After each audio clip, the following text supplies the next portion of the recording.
ये कहानी है आरव और रिया की, जिनकी मुलाकात कॉलेज के पहले दिन हुई। आरव एक गंभीर और शांत स्वभाव का लड़का था जो पढ़ाई में हमेशा अव्वल रहता था। वहीं रिया खुश मिजाज और जिंदा दिल लड़की थी जो जल्दी हर किसी से दोस्ती कर लेती थी। पहले दिन ही आरव और रिया की सीटें पास पास थीं। आरव अपनी किताबों में डूबा हुआ था, जहां दूसरी ओर रिया ने आसपास के सभी लोगों से बातचीत करना शुरू कर दी थी। कुछ ही दिनों में रिया ने आरव से भी दोस्ती कर ली।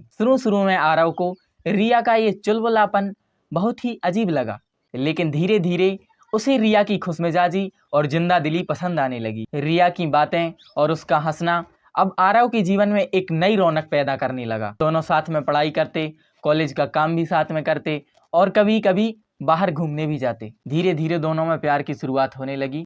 जैसे जैसे समय बीतता गया, रिया और आरव की दोस्ती और भी गहरी होती गई।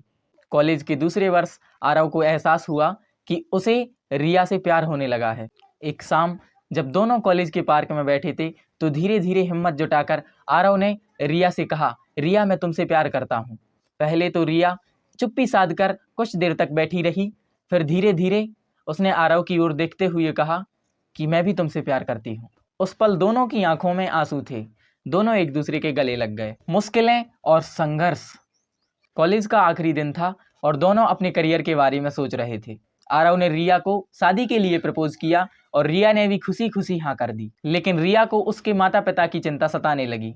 जब रिया ने आरव के बारे में अपने माता पिता को बताया तो उसके माता पिता नाराज हो गए। उसे आरव की आर्थिक स्थिति और उसकी जाति से नफरत थी। रिया ने अपने माता पिता को समझाने की लाख कोशिश की, लेकिन उसके बावजूद भी उसके माता पिता नहीं माने। उन्होंने रिया की शादी अपने परिचित परिवार के लड़के से तय कर दी। रिया और आरव का दिल टूट गया, लेकिन दोनों मजबूर भी थे। एक दिन रिया और आरव दोनों मिले तो रिया आरव से बोली वे दोनों अपने जीवन पथ पर आगे बढ़ें और एक दूसरे की खुशियों की दुआ करें। रिया की शादी हो गई और वह अपने पति के साथ एक नए शहर में बस गई। आरव ने अपनी पढ़ाई पूरी की और एक बड़ी कंपनी में नौकरी करने लगा।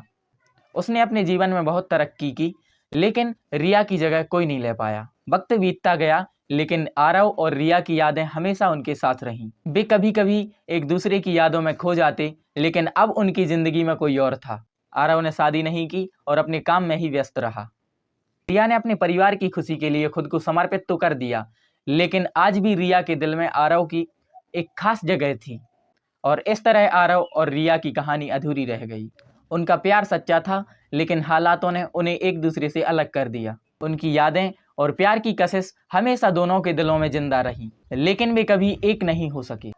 ये अधूरा प्यार हमेशा एक दर्द भरी कहानी बनकर रह गया।